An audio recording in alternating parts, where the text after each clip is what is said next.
That's really out of tune. Sorry, guys. It sounded fine to me.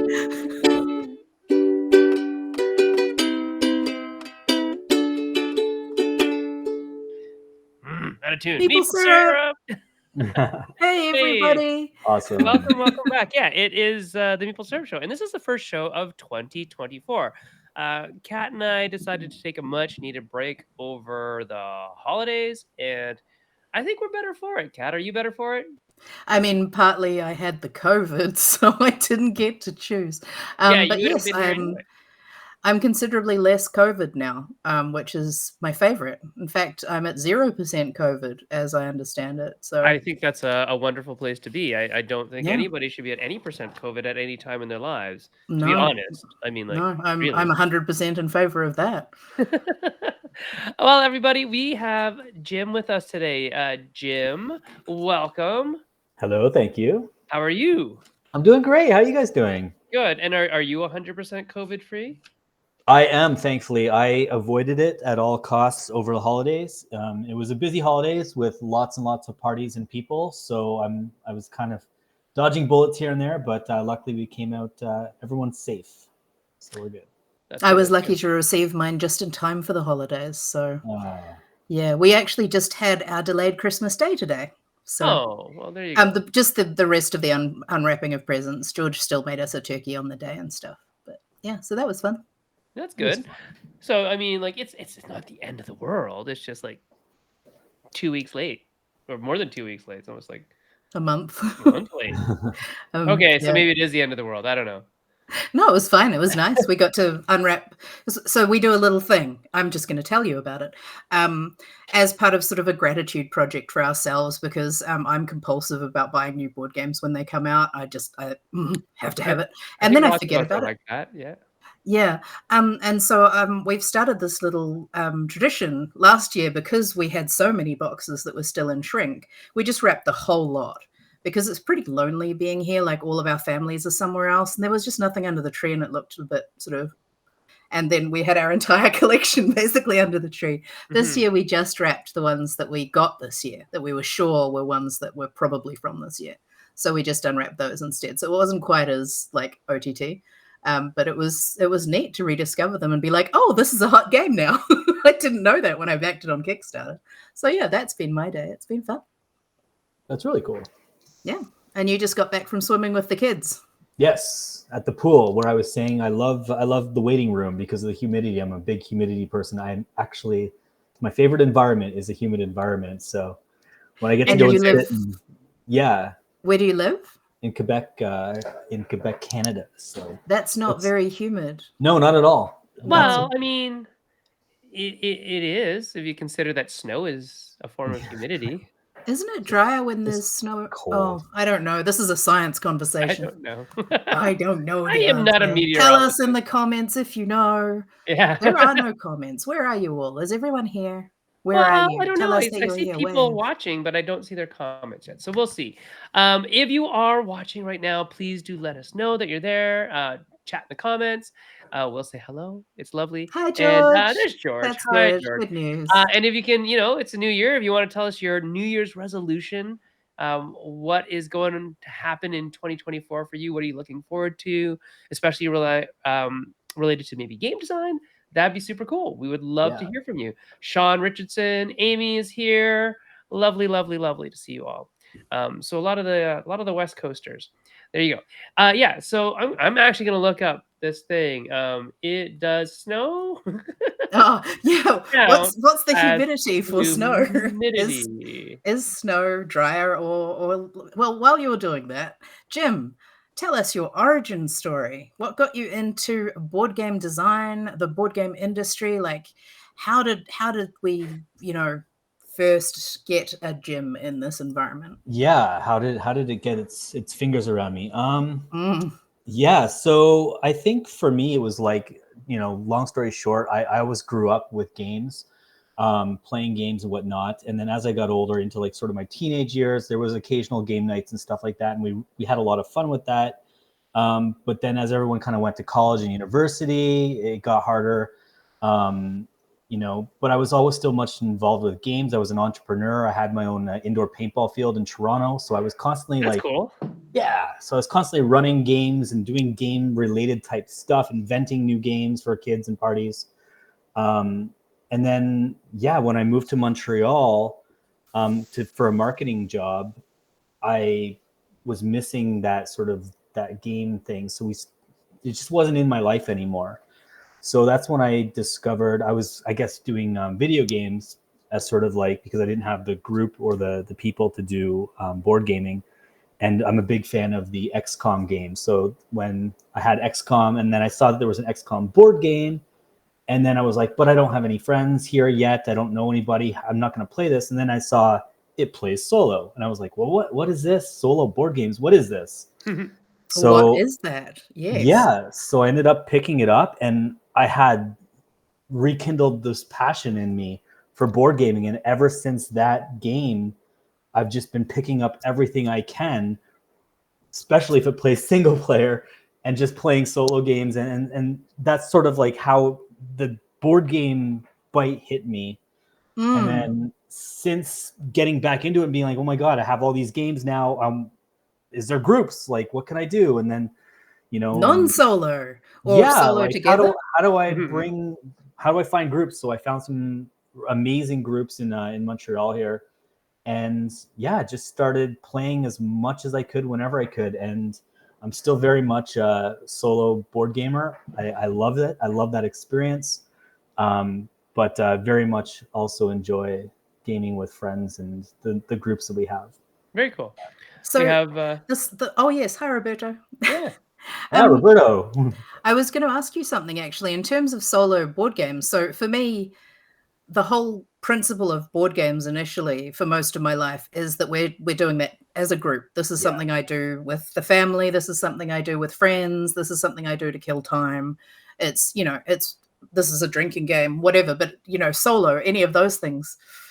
But like with cards, which is something that I have just rediscovered recently, playing solitaire games makes a lot of sense. Yeah. So if someone were out there were interested in getting themselves into solo board games, um, how did you approach it, and do you have any ideas for other people? Like, in a couple of sentences, not the whole. Yeah, I think that for the best way to approach it is find something you're really interested in first and foremost. Like it has to be something that if you're going to do it by yourself, you got to really have the attention span for it and want to dive into it. So find something that you're really really passionate about. See if there's a solo variant for that game, or if a game exists for that. Chances are it does. Everything has a solo mode nowadays, but that's sort of it. I think is you once you get into it, you're going to start learning. Don't be discouraged if it's like a little bit too tough at first, because a lot of times when you have games, especially co-op games, you have multiple people thinking on things. So Yeah. it gets easier. So it can be tough when you're playing on your own, but there's a ton of groups online dedicated solely to solo play. And those are great communities to ask questions, to be a part of. One of So, them, I think, is called Solo Board Gamers. I think it's as yep. straightforward as that. Yep. I've joined a bunch of those because, it fascinates me. I've actually only played one board game solo because George couldn't pick me up until 4 o'clock when I was at a board game store, and my friends had to leave at 3. And I was like, okay. And it was Canopy. And I think that was probably the wrong one for me to play solo as my first solo because I'd never played it at all before. So that would be my only caveat is if you're considering playing a game solo, um, learn the game a little bit first, because that made it really hard for me to understand how the game was supposed to work. I have since played it with another person and had much more fun, and would be fine to play it solo now. So yeah, that's my thing. How about you, Sen? Did you have any thoughts on solos? No, not really. Except if you're interested in solo games, if you listen to, I can't remember. I'll look it up. We had Martin Pedersen, who designs the automata uh, for Stonemeyer games and things like that, on Yeah. Ludology a Mm. while It ago. was an amazing episode. Yeah. But it's a great episode because Martin almost convinced me that I'm a solo gamer, and I'm not a solo gamer. And it's It wasn't. It was episode 301. Wow. Yeah, Atoma Factory, not Automata. That's been a minute. Atoma Factory. Well, I mean, we're only at 315, so it Oh, it was feels like it was so long ago. it was 30 it's 30 weeks ago. Okay, yeah, no, Um, that has been a minute. yeah. So, anyways, he's been involved with like viticulture and Gaia Project and Scythe and all those things. And he basically convinced me that maybe I am a solo gamer at heart. I think what I am is lazy. And I don't want to set it up and take it down if not a lot of people are going to benefit from it. And I don't like leaving things out, even though I do that sometimes. So I'm not the key demographic, except probably mentally I am. Like if it was an app and it was a solo gaming app, I would play that forever. In fact, Yeah. I do play like solo board gamey like apps that you can't play with other people because they're just video games that use board game mechanisms, right? Like Slay the Spire. Slay the Spire is a video game that uses deck building mechanisms. I'll play that forever.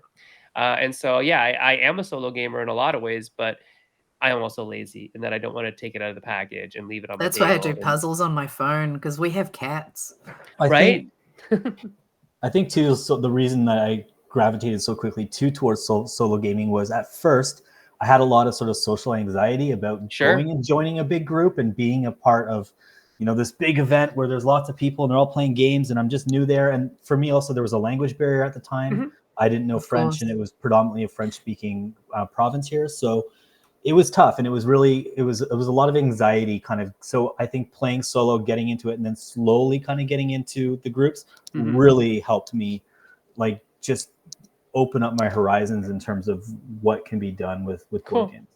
And I think So that- Montreal has a really good culture in terms of board gaming as well. So there's like a Yes. Well, lot the, of the cafes French, and whatnot. like European kind of connection, that makes a lot of sense because I grew up in Europe and board games were such an important part of like just normal everyday society. Mhm. I mean, that's what they're called. They're society games, which Yeah, doesn't jeu mean de exactly société. society. It means like Socializing. socializing, yeah, rather than society per se. But I mean, So Sean also says that there are also groups for playing board games online, right? So you can play. That's BGA yes, and exactly.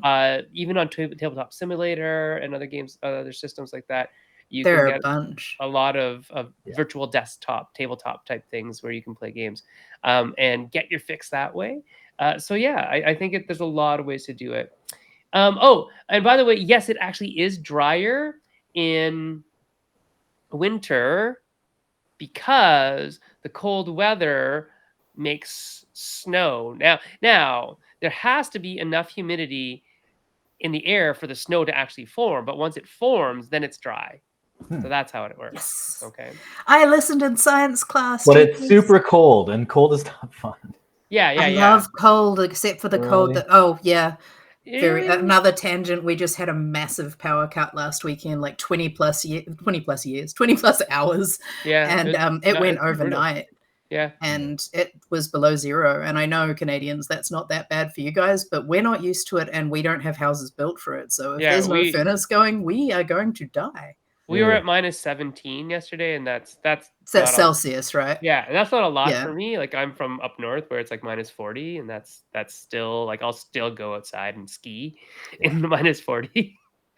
Like I've been at St. Anne and Tremblant in like ice storms skiing because I mean, that's I how much I love like that skiing. stuff. I am out there in the negatives having a great time, but inside my house, that's not what Oh I no, expect. My no. mattress was frozen, It's like I sir. like studying insects, but I don't like them in my house. Yeah. Yes, exactly. I like to draw mushrooms, so I don't want to eat them.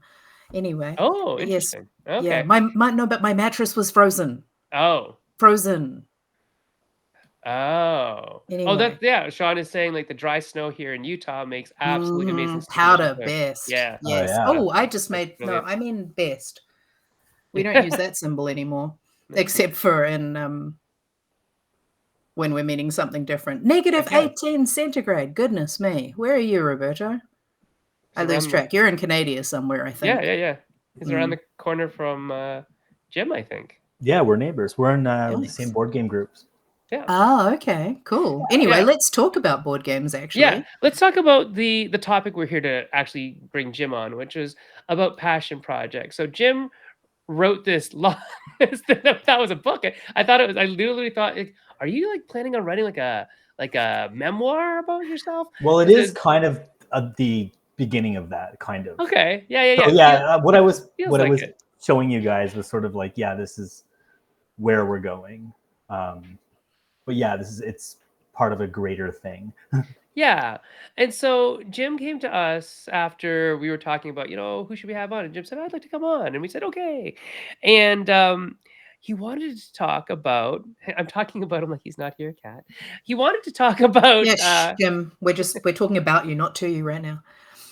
he wanted to talk about coming to the industry or the game design field or whatever you want to call it with a Yeah. whole lot of passion, but nothing else.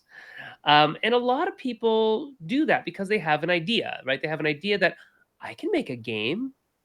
I'm going to make a game. Let's Often make a they have game. made a game, right? Oh, yeah, some people even They've. have made a game. I did this thing. One second. Yeah. But Jim had a really interesting way of looking at it. He talked about exploring who he was before he really dived into the whole process, right? So, Jim, first of all, can you tell us what was the passion project that spurred all of this?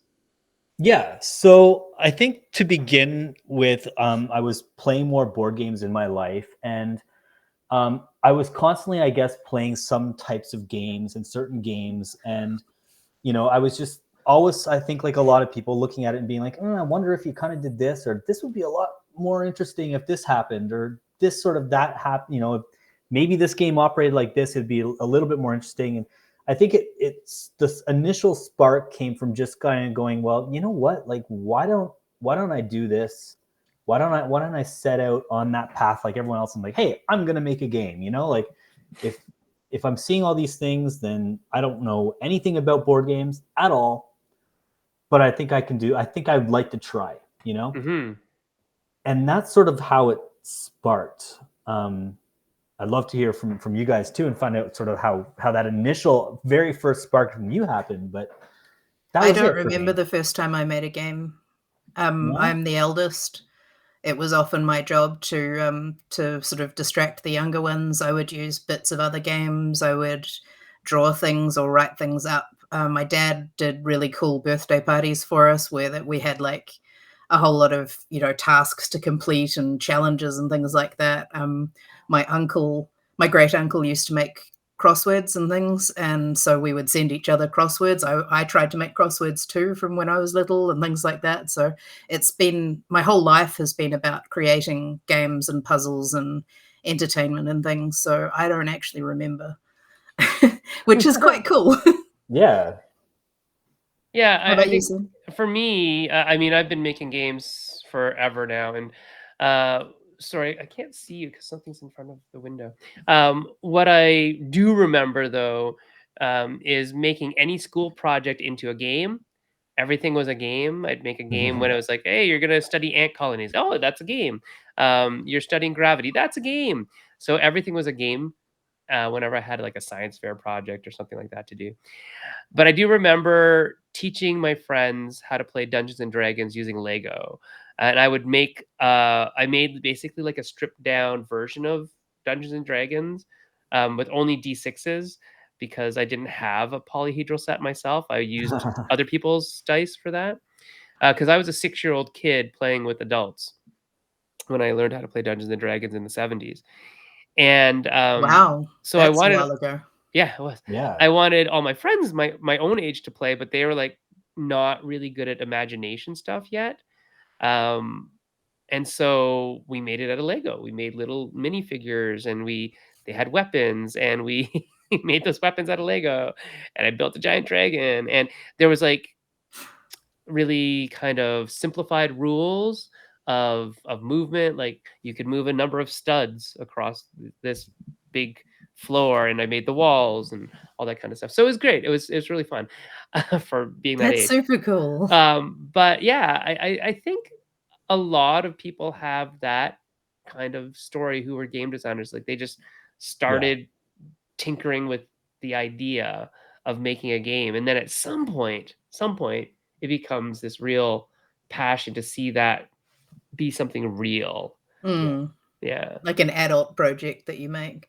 I mean, Yeah. I think I was designing RPGs before I'd ever heard of them. One of my friends remembers very clearly one that I came up with that I used to basically run that we played, and she still uses the name that she invented for herself in that as her login ID and things. And I had no recollection of it until she told me about it. But yeah, we were building a spaceship to go into space, but we had to, like, I think the clouds had to cover the sun in the right way for the portal to open or something. I don't know. I was 7. She remembers all the details. It's amazing. It sounds like it really affected her life in positive Yeah. ways. Yeah, I mean, that's wicked. I definitely like credit I think the the paintball field and owning that and coming up with stuff for parties as really sort of like here you go, invent a game and everyone has to enjoy it and have fun, and they're paying you now some money to have a good time, so you got to get it right. So I would spend a lot of time thinking about the different age groups that come in and what they can handle and what they can't handle, and how dangerous it could be, because we're talking paintball, so you got to be very careful sometimes with how close people get, stuff like that. But it So, has to be dangerous enough to be interesting and challenging. Even if there's no real danger, it has to feel that way. yeah, and There's all exhilarating. of Yeah. that. That's Just, I that mean, immersion factor for sort of, paintball for sure, right? yeah. Or Yeah. any games for kids, really. Like when And I I think was a kid, Yeah, I there was a mean, lot maybe of, not danger, but risk. cotton wooling us. Yeah. No, like literally danger was much more interesting. I mean, Cotton maybe, sure. wooling, like I was What again is the that what is that eldest, and what so does I that was mean? very. What What does do you that mean? mean? Being What cotton you wool? the word you just said. Cotton wool. Yeah. Being packed in cotton wool. I Oh, don't know what. cotton wooling. Yes, Oh, okay, okay. cotton wooling, Yes, I kids see. and sort of Being protective, overprotecting like them. kids' gloves, Yeah. like Yes, wearing it yes, doesn't okay. actually those kids don't actually get to develop a lot of the things they need to be successful adults. And I'm not saying you should just like let your kid go play in the stream or in traffic or something, but like let them fall and let them stand up by themselves, kind of thing. No Yeah, children, easy for me to say. right, Anyway, I'm an aunt. When they fall over and they don't get over it, I give them back. right. Um, Roberto's saying that when he used to present to a room of retail executives in his previous career, he turned the presentations into games, which is a great way to keep the audience engaged. Yeah. For Absolutely. Yeah, sure. my partner Jay often does that as well. Like he turns all of the training events that he was in charge of into games as well. So they're like gamified training training days, and they are like legendary within his business. Like, oh man, remember when Jay did that? Remember when Jay made us do this? People love it, and they learn from it too, right? So it's Yeah, interesting. absolutely. Yeah. I think like once I had the idea, like, oh, hey, I'm gonna make a game, or I can just do it myself. I think that's when the gears really started turning, and I'm the type of person that when I do something, I have to see it through. Mm. I just have to, or I go crazy. Yeah, Like, that So that segues stick to pretty itness. well Yeah, into the knowing yourself side of things, yeah. which I think, So yeah. So how did you go about that? Like, did you consciously go, I am now going to study myself, or was there something you learned I afterwards? think that just from starting many projects and doing many things in my life, I always kind of approach things with, okay, well, I really need to evaluate how this is going to fit in, because I don't want to just say I'm going to do it and then not do it. So I need to know if it's going to fit into my lifestyle, and if this plan, this idea, is something that's feasible for me at that moment, right? And what's it going to entail. So especially game design, like evaluating myself and seeing what I have. Like, you got to keep in mind, I'm coming into this and I know nothing about the industry. So hmm I have to say to myself, okay, that's number one. You know nothing about the industry. You need to learn. You need to understand what's going on. So that's when you start finding Facebook groups. I was super fortunate, and Sen was actually one of the first people that ever sort of reached out to me and gave me some advice.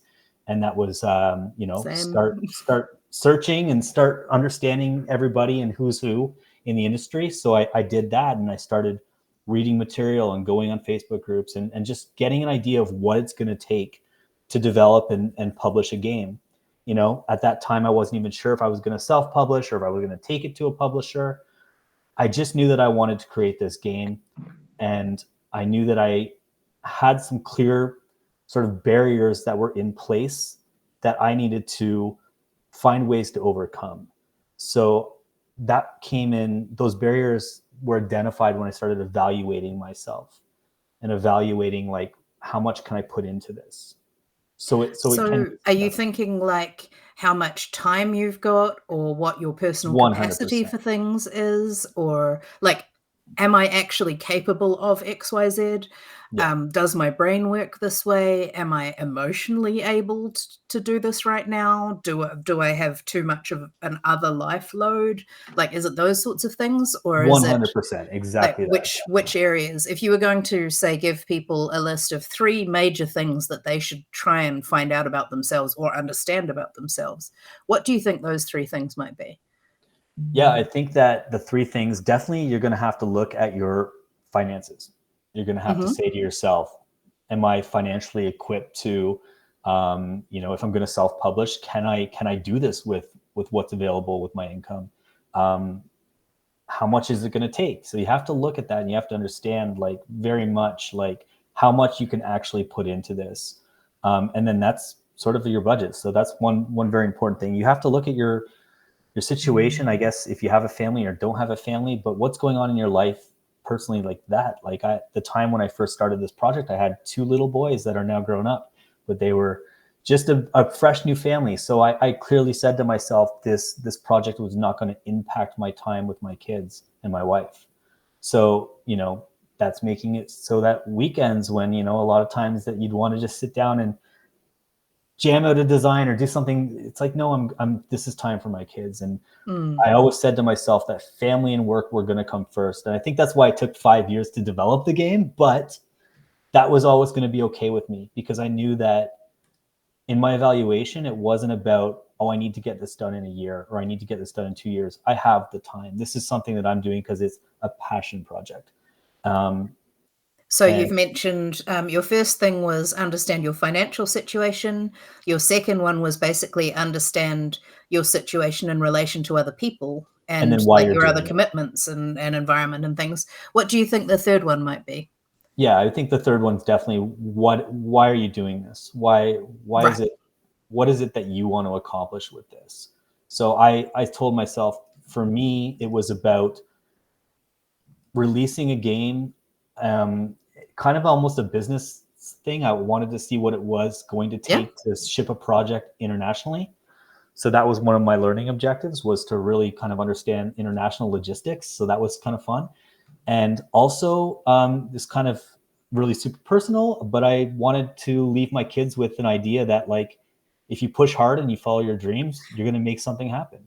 Yeah. And for me, that So was, that's setting a good example kind of thing. And yeah, that's very valid and important. yeah. I'm sure a lot of parents out there find that a particularly big reason that they want to do anything that they do, right? Yeah. I really wanted to have a lesson for my kids where I can show them, like, listen, if you try hard and you put your all into something, anything's possible. Anything. And does that feel like a lot of pressure?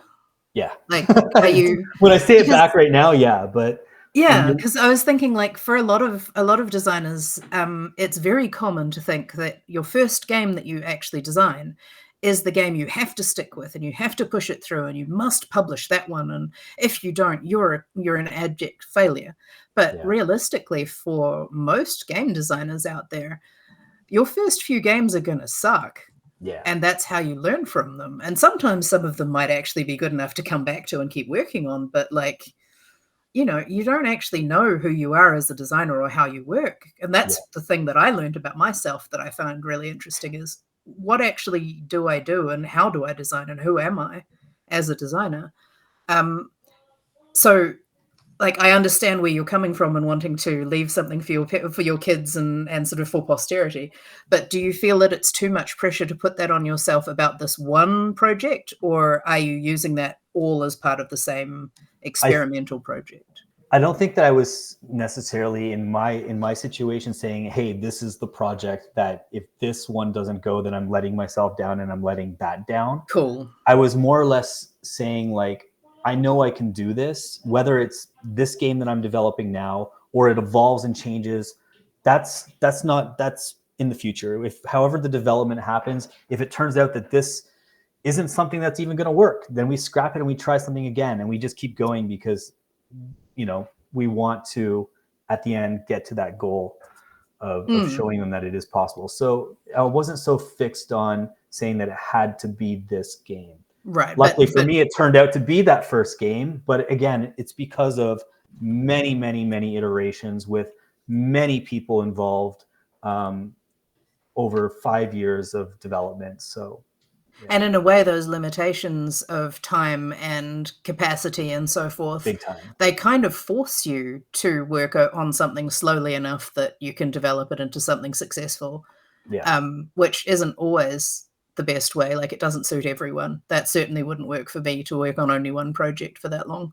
No, What about you, I know Sen? that it's not feasible for somebody that's running it as a business per se, but Oh, no, not even that. Just talking about learning myself, like about myself. This is not how I work. I'm someone who needs to have multiple projects going all the time, so that I can just go, oh no, this one's not working right now, and it's annoying me. I can just move it yeah. out of the way, and then I can pick up this one, and then I can do a bit of that, and then I can do a bit of that. So I've always got something to distract myself with, so the other stuff can process back here. I know a lot of people where that process would be incredibly overwhelming and they would just be like, oh no, we can't be working on 20 at a time. And I'm like, only 20? How about you, Sen? I think you're somewhere in between, aren't you? No, I can tell you what I'm working on right now. I am writing Ooh. 5 RPGs, Jeez. um, 3 to 5 board games right now. Just right now, just like Yeah. today. Today I worked on at least 10 projects. That's So, Yeah. I mean, So and you, so I mean, like, working on a project for me can be all the way from I I signed a contract today for something, right? Or I wrote the rules for something, and for other things, like I play tested for an hour, or I wrote 3 pages of lore for something. So, I work on a lot of games all at the same time because that's how you that's how as a freelancer you have to do it. Like if you're a publisher, you're going to focus on, especially as a self-publisher, not tons of stuff at once, right? You're going to focus on maybe 1 or 2 things, 3 things in a year until you get it kind of rolling so that you have a few projects that are ongoing all the time, right? As a freelancer, though, you need to be doing a lot of work always on the multiple things. You kind of have this workflow that continues on and on and on forever and ever and ever. Amen. yeah. Otherwise, you're not getting paid because things pay out on different scales and levels. So things like with a royalty, you're getting those on the quarter, and so every 3 months, usually depending on the contract, I usually get quarterly payments. Some of them are every half year. Very rarely will I ever sign something that's like a year. It's like you can do better than that. Um, mhm. so some very few are 6 months, almost none are 1 year. Like I don't think I have any 1 year contracts anymore. Most of them are quarterly. Um, and so those ones are really not they're not easy to live on and to plan out your life when you get like quarterly payments, right? Yeah. Imagine every 3 months you're at the end of every 3 months you're like wondering like, do I have enough to like survive until that thing might come? Because publishers are notoriously bad at paying people too. Yeah. Publishers out there, be better. Mhm. Um, Yes. because people need to live on that money. Yeah. So, and that's the problem. I think that's the problem with freelancers is a lot of us are we have something else to tide us over. So we don't necessarily need that money to live on, quote unquote, but some people do. And Mhm. so we've had this kind of half culture where most freelancers have a real main job that pays them a decent amount that they can, tide them over. And then they like, if somebody's like a month late, it's not a big deal, but it is, and it should be, right? So, Mhm. anyways, Yes. that's me on my TTGA soapbox that publishers, be better. Pay your creatives ASAP. The sure. right Um, amount on time. Do it. yeah, just do it. It's not hard. You have the money because you've Yeah, if you sold can the pay it a thing. month late, you can pay it on time. Really, you kind of can, Yes, you unless you're can. using the money from my project to fund some other project, which is In not which case, totally what are Let's you not up get started. Let's to? not talk. Yeah. No, yeah, don't yeah, do yeah. that. Anyway, so then I take a lot of little writing projects, and the writing projects usually are like, in tabletop RPGs, writing projects are in general. I don't take a project that's like less than 10 cents a word. And I actually don't like writing on a wordly basis, on a word by word basis, per word basis, but that's the going rate at the very lowest end that I'll ever take is 10 cents a word. And so it usually will take me like a day to write like a 5,000 word piece. Wow. Yeah, that sounds Um, about right. so I can write about I can write a yeah, I can write 1,000 words an hour easily, and then that just depends on if it's good or not, right? And then I take another half Yeah. the time Then to there's edit it, the and editing. then I send it in, right? So Yeah. it's not like I'm making $500 a day, guys. It's more like I spend about a day doing that thing. About yeah, about a day doing that length of time of writing. Whether it's all done in one day or across several days depends on the deadline, depends on how inspired I am, which is a kind of a problem being a creative. Sometimes when you're not inspired you don't get work done, which is very different than like, even as a teacher, I can do my work even when I'm in a severe depression because I just go in, I have my slides, I do my slide deck, I mark my papers, I go home. Will I be the most engaging professor that day? No, I will not.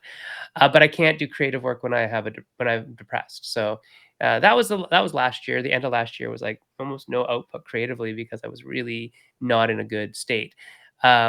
So again, people out there who are thinking about freelancing, make sure you have all this kind of stuff kind of covered and you're thinking about it. So this is learning about Yeah. yourself in other ways, right? Yeah. That if you know this kind of thing about yourself, then it's the kind of thing like if you can't deal with not knowing when your next paycheck is coming in, don't go Yes. freelance. Yeah. And It's it's not about the difficult. financial side of it either. It's No. just if it makes you too anxious Yeah, or all of those sorts of things. Like, I love a good deadline. I love a nice brief, but yeah, sometimes you don't get those, and no, then it's so stressful because you're trying to get the information or you're having to chase people and you're spending so much more time than you can bill for just trying to get them to answer you. Can you handle that? Me? Nah. That's why I don't do commission work anymore because I'm just tired of having to chase people for my very reasonable payment. I mean, yeah, I started off my first commission work was as an illustrator for RPGs, in the mid-90s, and I was getting paid something like 40 or $50, a line piece, like an A4 piece of line work, that I never saw again because this was a physical line work, so I have no pieces from that time, and, sometimes they didn't pay until, like, 3 or 4 weeks later, and I this was all the money I had. Yeah. So learning about yourself is also understanding like your emotional state, your mental health, how you like to work. Yep. Do you like to work remotely? Do you like to work with other people? Are you willing to travel? Are you willing to go to conventions with crowds and noise? Um, there's so much to take into account. I mean, I thought that I wasn't the kind of person who wanted to do that stuff, and after a year of going to conventions, I'm like, "Yeah, no, I love this. This is what I wanna do."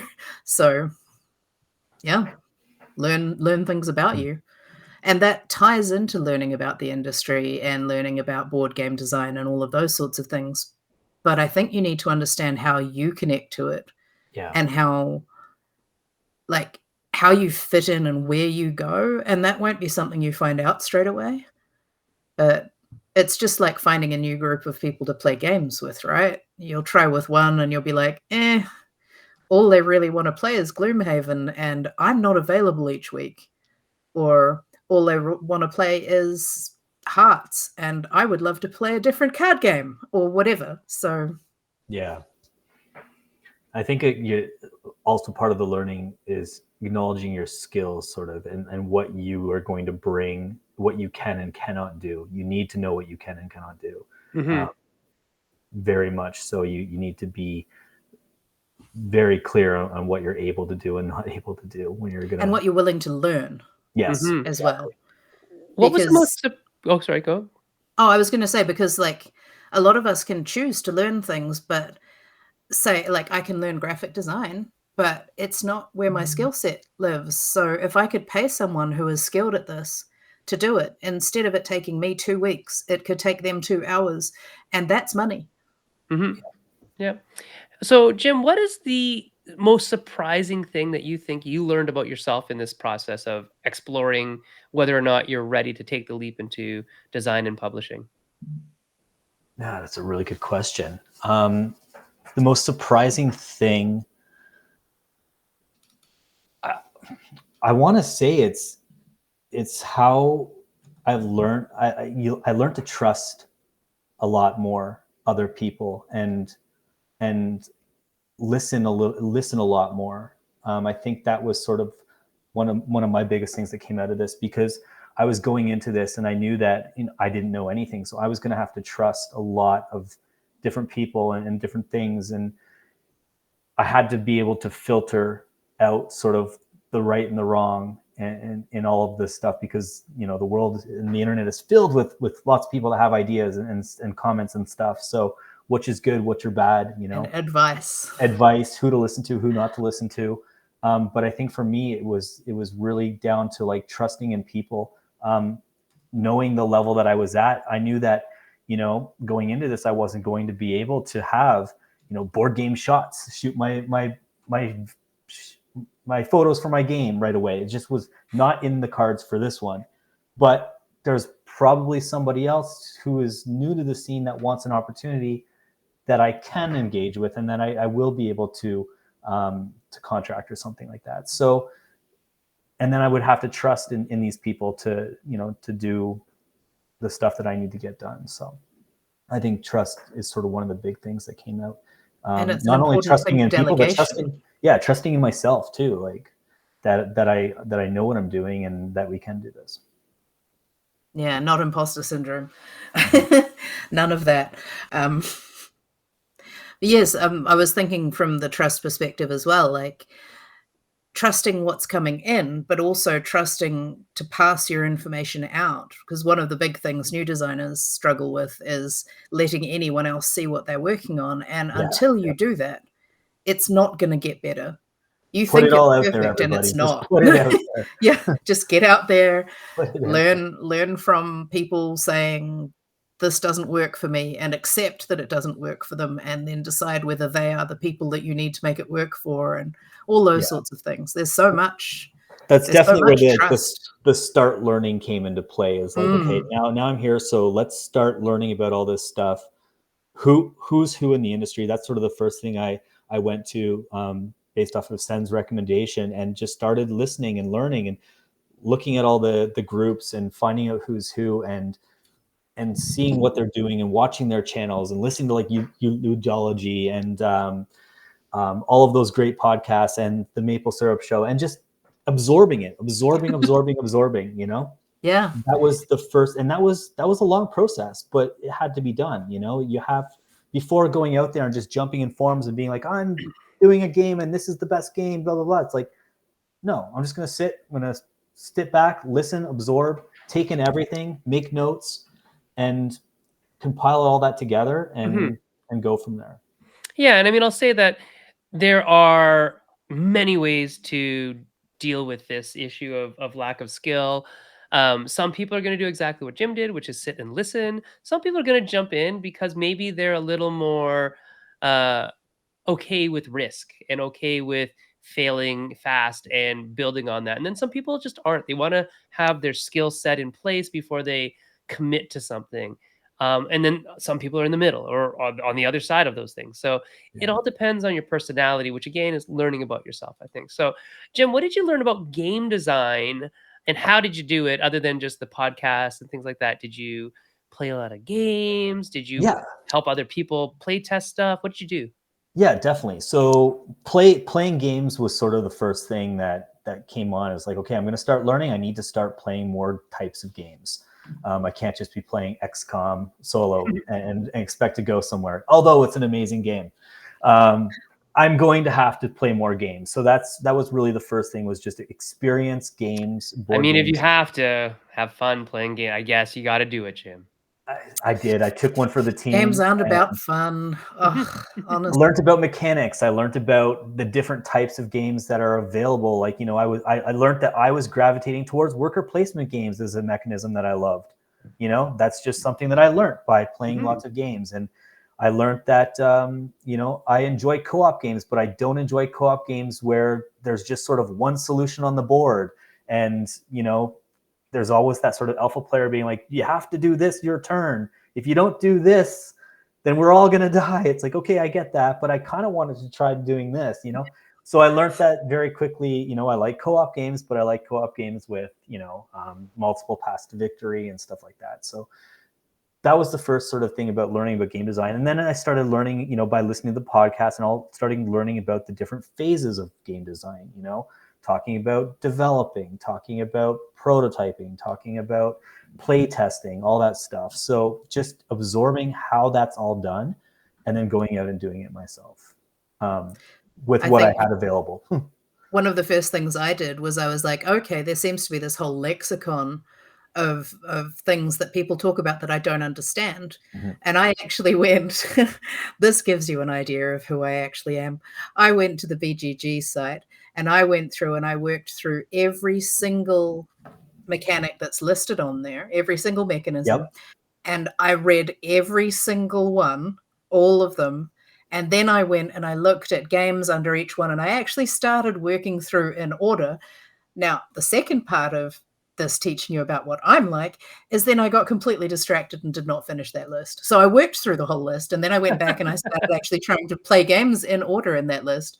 And I think I got 3 games, like 3 mechanisms in, and I was just like, oh, a squirrel. And I do remember that list. I do remember that list. Yeah, I remember that list too. It was fantastic. It's a great list. Yeah. Yeah, but yeah. Did In you terms find of did New you find Year's a mechanism you resolutions, I'm one of the ones who's like, oh, January 3rd. What was I doing? So, yeah, know yourself. Are you going to stick with this thing? No. Okay, then don't put money in it. Yeah. Right. Or time. So I mean, so time you can, I guess, but it's still a cost, right? So assume that you have some costs that you're going to spend that you may not get some of that back. And is this something you're willing to do or able to do? So know Do you thyself. get away from it regardless of whether or not you complete the thing is also really useful to Cost, know. I Like, think cost was a really sort of, at least in my path beginning, was sort of a really big thing, because I told myself, like, I will not go into debt for this. I will not, you know, take out loans. I advise lots of people listening, do not do that. Like, think no. smart. And I understood from my learning and that there wasn't a lot of markup and there isn't a lot of money, especially for a first-time designer, if at all, in this industry. So I knew that it was going to be about passion, and it was, you know, it was something that financially I was going to have to do slowly, and I knew that there was going to be things I had to spend on to complement the skills that I didn't have, and there was things that I could do myself. So I think, you know, that's a really big thing, is you have to sit back and say, okay, what is available to me financially, because there are some unavoidable costs if you're going to publish a game, for sure. And of course, how you fit into the industry, which I think leads into the other topic we wanted to talk about tonight, which is learning about the game industry. And I mean, part of this is really obvious, right? Just like pay attention to who makes what. What games do I like? Who made that game? What publisher was it? Who was the designer? What else have they done? Who illustrated it? What are the different jobs? Like, all of that's really obvious. Yeah. Like, you know, it's right there. Like, if you want to learn about the film industry, just go and read IMDb and find out all those sorts of things. So what did you do yourself to learn about the game industry? Our best friend Jeremy Stigmeyer and his blogs and stuff like that was sort of my first place to go. That's where I got a lot of industry knowledge. And then again, just all of the podcasts, specifically on the industry, and not so much on that helped a lot. Like, just understanding the different roles that are a part of the industry and who's who in those industries. and who's doing what. I unfortunately have not been able to go to a lot of cons. Being in Canada, it's really tough. I've gone to It's a Ottawa. challenge. I've done not Breakout Con, Can Games in Ottawa, which I love. I can't speak more highly enough about that one. I try to make Breakout Con, but it falls on my son's birthday, and he's still at that age Just where slightly too little to go. slightly too little, where he would be like, "Dad's not here," you know. So unfortunately, it's really hard. But I did make one Breakout Con once, and I loved it. I would love to make more cons, but it's again, it's very, very tough. So Well, also with the kids, like there's that yeah, whole balance of commitment, right? Because exactly. I know a lot of fellow designers who have children and who have to decide between. I mean, going to a convention isn't like, oh, I'm just going to go away for 4 hours. It's like 5 days. You Yeah, know what I mean? And it's the cost and it's the travel time and it's or whatever. Like maybe it's only 3 days, but yeah. So um, that's a just whole thing. but just knowing that, like evaluating that and knowing that I wasn't going to be able to do that allowed me to come up with alternatives to kind of still get that experience and still get what a con would bring. Um, there's alternatives out there. There's things you And can for do. the people thinking about this sort of thing, some of those alternatives are things like Protospiel Online, which was just Yes. this weekend just past. And sorry, we didn't attend because of our power cut. But those sorts of things, if you're comfortable playing games online, that's another way that you can get that. There are a lot of things like there Virtual are tabletops are speakers, there are phenomenal. like there are other ways that you can access publishers. So online speed pitches and things like that are one way to do that. Yep. What other ways have you come up with? For me, yeah. So for me, it was a lot of the group, like the Discord groups, the Mhm. playtesting groups, stuff like that. I've gone to a couple virtual cons up through Discord that I found was a lot of fun, a lot of value in that. So that was really primarily the biggest thing in terms of like going to cons and getting exposure. So now that you do have a game that is made, Mhm. and do you have extra copies of it? Yeah. Are you like looking to sell at conventions this time around? What are you So doing? I'm in a really I would say fun spot right now because I funded my first game. I delivered to all the backers. It was a small print run of only 500 copies. I'm really proud of that we passed it and we got 500 copies out there. It's not an easy light game. It's a game for gamers that are Mhm. it's a more advanced game. So it's got its market, and I know its market. And I think now that all the backers have their copy, I've got the e-com store up, and now for me, 2024 is like, okay, let's get the extra inventory I have here. There's not much. There's like 60 games left. So Well, 60 games is that'd be great if you could sell them. So if yeah, people out there want to look at what Jim made, what would they be searching for, Jim? yeah, just go to randomworldgames.com Yeah, and the and game that you made is titled. Project EOS Rise. Right, there you go. So it's a space game, right? We're out in outer space and we're doing what? Yeah, it's a worker placement game where you are trying to find a new homeworld for humanity. It's sort of a trilogy story that I have in my head. So this is the first game of three. Mhm. The second one's in development right now, and yeah, it's been very well received. I've been super happy. So Great. Roberto says Project EOS Rise is awesome. Very well balanced, always has a great tension filled ending, which is yeah, something I'm literally just talking about that with somebody else right now. So, oh, that sounds good for adding tension. Highly recommend. There you go. thank you, Good Roberto. job. Yeah. So before we end the show, because we've talked for almost an hour nonstop and you've filled it up with all this stuff.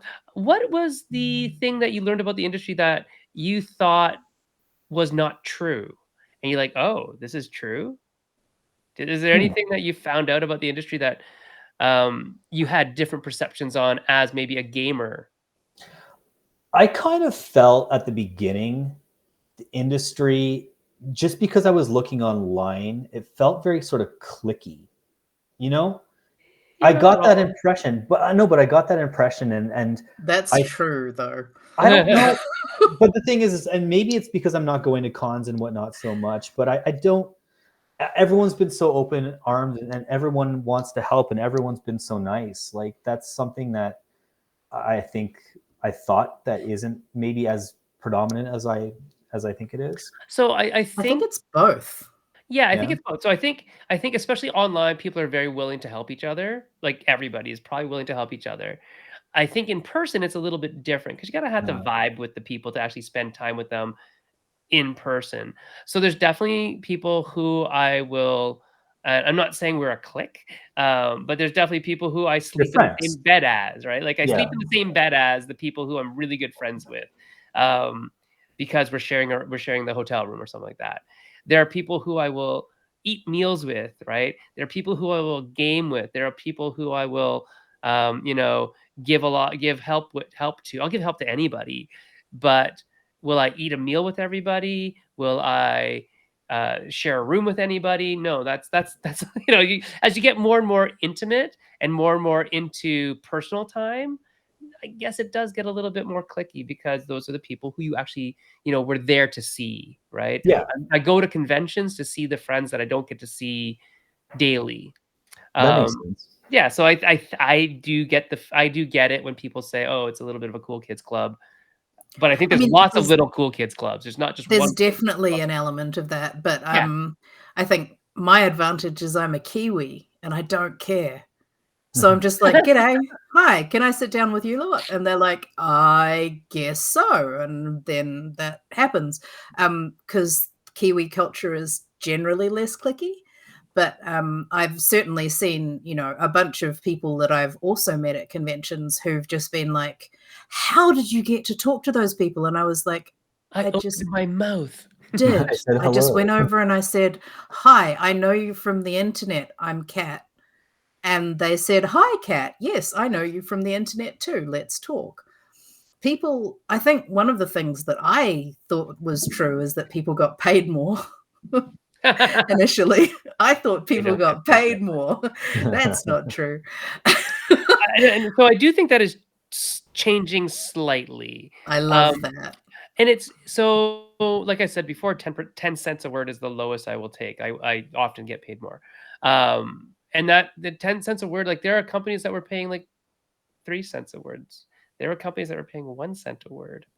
I've been offered 2 cents a word before. Right? And it's awful, and that's not fair I was like, compensation, right? "No." And there are companies now that recognize that, hey, if we do really well, the creatives who actually created this work should also gain some benefit from that. So there's a company out there that I can't name them, but I have a contract with them that I got paid my writing fee. But if the game sells X number of copies, I'll get a bonus, and if it sells X times five number of copies, I'll get another bonus. That kind of thing. So scales or ladder clauses are really important. Anyways, that's all sorts of stuff that we can talk about at a later date. But we're here with Jim But the right now. real, when you look at how much a game sells for, right? You think, "Oh, so in New Zealand, I would pick up one of these proper Oh hobby right, yeah, board yeah. games." Where you're getting like it's a And I ninety pick dollar up I game or look at the whatever. game and it's $80, $90, and I'm like, "Damn, that's expensive.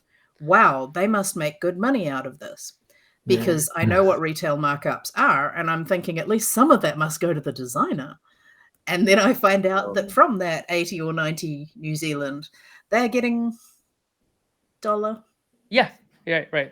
And the thing is that I mean, a lot of it is just eaten up in shipping costs and things like that. Absolutely. Yeah. But And all of also, the other costs. also that like it's easier mathematically to deal with warehousing costs is where your warehouse cost, which is like very low, right? Versus Mhm. whatever you might sell it to the person at the end for. The MSRP can be fudged, right? But your landed cost is what your landed cost is. And so a lot of people will base their royalties on things like warehousing costs, which is the landed cost in a way, right? So anyway, Jim, Yeah. what else did you learn about the industry? It's 5 years of just so much. I think like What would you tell 5 years ago, Jim? If you Yeah. could just give him, like, one piece of advice about learning about the industry so he could shortcut something, what would you tell him? proto, don't spend money until you've got a game that is like, don't spend money on building a prototype until you've locked the game solidly with lots and lots of playtesting. I have I can tell you stories of components that I thought I needed to get polished, and We've all then done that. I know, but I'm vowing from this day forward, I will not ever visit any sort of site that produces components for games until I'm I cannot completely. test it without custom dice. Yes, you No, can. you can. Yes, you can. You can You also can. test it with that art, Cat. Yeah. Yes, yes, you The wink, can. wink, Okay. wink, wink, Cat. Oh no, but that's part of my process of I know, I designing it. know. Yeah. I do. I have a And game currently. you can make the art yourself. That's the difference. Exactly. But no, Yeah. I have a game right now where we are testing with a deck of standard playing cards. No, you're Yeah. not. That doesn't sound like a Cat It's one game. of I would my say games. too, I like, designed it on the train, and it is using only a deck of playing cards. And yes, the illustrations are already happening in my head, but I have not illustrated it yet. That's I think right. something I learned That's too. I new learned for this. 2024, everybody. Yeah, I think So something cool. as well that I learned, and I learned this from Roberto, is you can make a really high quality prototype with just materials found around, like staples and stuff like that. Like Yeah. like you don't need to print this messed up. You can make really high quality prototypes. And I don't know if you've seen his game. It's The just Gems looks of fantastic. Iridecia, yes. Looks fantastic. Oh yeah. Yep. I've played it. It's good. Yeah, There that you go. prototype is nice. And Sure. yes, George is weirded out by my playing card prototype, and he's right. It's very strange. Yeah. Well, everybody, you Right. know what?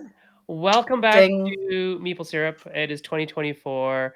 I have to go pick up my wife. It is 10 o'clock, and it's cold out and the wolves are howling, so I got to go get her. So we're going to shut down the feed, but we'll be back next week. In the meantime, you can find me on Twitter and Blue Sky at Senfeng Lim. Kat, where can people find you? Ink everywhere. Everywhere. And at On all Meeple the Syrup things. on all the things. Yes. Jim, you are available by email at info at Random World Games, right? Got it. Yep. And if you want to find EOS Project EOS Rise, EOS, is it pronounced EOS? EOS. Yeah. Okay. Does that stand for something? The Greek goddess of dawn. Oh, okay. Cool. Dawn Rising, get it. I got it. randomworldgames.com. And if you want to support us, you can check out the Patreon, patreon.com/maple syrup. Keep the lights on over here. Jim, do you have any final advice for people? Yeah, I'd say, like, if you're gonna start, if you're starting your first board game and you have a burning passion, and you're not sure if you can do it, I think spend that time evaluating why you want to do it and how you're going to do it, and know that it's possible. Dreams can come true. So yeah, I really like that advice. That's great. We also believe in you, and we will help you if you reach out to us. Right? I think that's the other thing that helps people know that they're not alone, is that the board game design community, while it might be cliquey in person, I'm not going to say it's not. We're very helpful online. Fantastic. You just have to be willing to take feedback, and it might not be the and kind do of the work. feedback, right? Yep. Yeah. Do the work. You gotta have tough skin, and you gotta learn from every bit of information that's thrown at you. Yeah, and I mean, to put in to contribute. Don't just ask for stuff. Yes. Like give back. You give back to the 100%. community, and I mean, like, it's not great that you need tough skin. We would prefer if people were nicer with their feedback, or kinder with their feedback, is probably a better way to say that. However, some people are going to give you really great feedback. They just might deliver it in a way that you don't appreciate. So figure out how to process all of that, I think, is an important part of being an artist in any way, shape, or form. And this is definitely at least 50% of an art, and then 50% of craft. I don't know. And a lot of science and math and psychology and everything. Anyway, next week, Kat, who do we have coming on the show next week? We have got my friend Sasha. So Sasha is the person who is in charge of Playtest PDX and will be telling us what it has been like setting up a playtesting organization, and why you should do it too. Yeah, PDX. Playtest Portland, PDX. Oregon. Yeah. Awesome. And just a note, Roberto says, le frais du dollar store is a gold mine. So that's Dollar Tree. It's called la forêt du dollar. Oui. I love that. I'm Right? sorry, it's extremely cute. It is. That sounds like a game in the making, really. It Right? does. Cat's like, oh yes, it does. All right, La everybody. folle It de was la. so lovely to see you. My wife is cold. I have to go pick her up. We'll see you Okay. later. Thank Bye. you, everyone. Bye. And we're out. Awesome.